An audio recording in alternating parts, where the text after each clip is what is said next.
Nah, Abu Bakar As-Siddiq ini memiliki nama asli yaitu Abdullah bin Abi Quhafah.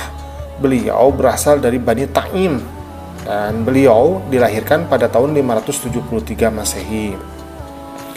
Jadi Abu Bakar ini diberi gelar oleh Rasulullah As-Siddiq, artinya orang yang membenarkan, karena beliau adalah orang yang pertama mempercayai dengan adanya peristiwa Isra Mi'raj. Nah, apa saja sih keutamaan dari Abu Bakar As-Siddiq? Yang pertama adalah beliau termasuk as-sabiqunal awwalun. Di as-sabiqunal awwalun ini adalah orang-orang yang pertama masuk Islam. Nah, yang pertama masuk Islam dari kalangan sahabat itu adalah Abu Bakar As-Siddiq, ya. Bahkan Abu Bakar As-Siddiq pun ini adalah teman yang sangat dekat dari Nabi masih muda, ya. Kemudian yang kedua, Abu Bakar As-Siddiq adalah sahabat yang paling dekat dengan Nabi Muhammad. Jadi mereka sangat akrab sekali, ya, karena sudah berteman dari usia yang muda sekali. Kemudian yang ketiga, Abu Bakar As-Siddiq adalah orang yang mendampingi Nabi dalam hijrah. Nah, yang mendampingi Nabi ketika hijrah dari kota Mekah ke kota Madinah ini adalah Abu Bakar As-Siddiq. Kemudian yang keempat adalah Abu Bakar As-Siddiq ini merupakan mertua dari Nabi Muhammad, karena beliau adalah ayah dari Siti Aisyah binti Abu Bakar. Nah, jadi sebetulnya perjuangan Abu Bakar As-Siddiq dalam Islam itu sungguh luar biasa, karena seperti Nabi, hampir seluruh hartanya itu dikorbankan demi perjuangan Islam, ya. Kemudian apa saja jasa Khalifah Abu Bakar? Jadi apa saja jasa Abu Bakar As-Siddiq ketika beliau menjadi khalifah? Yang pertama adalah pengumpulan Al-Quran. Ini adalah rekomendasi dari Umar bin Khattab. Kegiatan ini dipimpin oleh Zaid bin Sabit.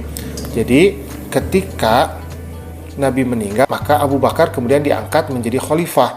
Ternyata banyak orang yang menjadi murtad setelah kematian Nabi. Maka Abu Bakar ini memerangi mereka. Dan dalam peperangan tersebut hampir 70 orang para penghafal Al-Quran ini meninggal. Sehingga Umar bin Khattab itu takut kalau Al-Quran itu bisa sampai hilang.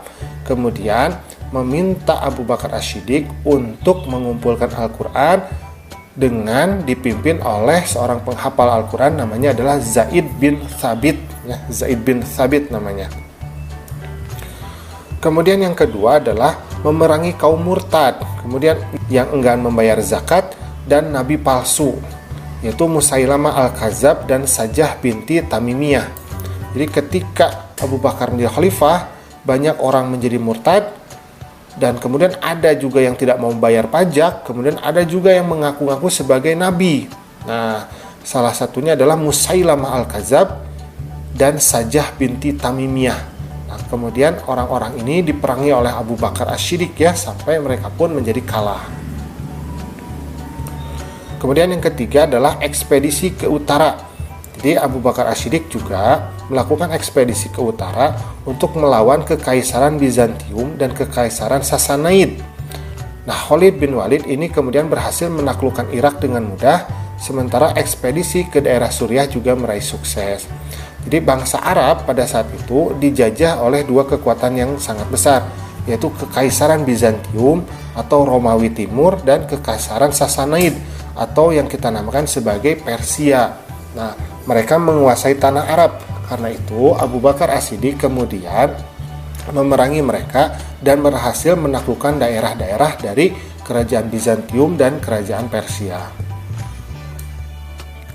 Nah, alhamdulillah pembelajaran kita pada kesempatan kali ini sudah selesai, ya. Terima kasih sudah menyimak. Assalamualaikum.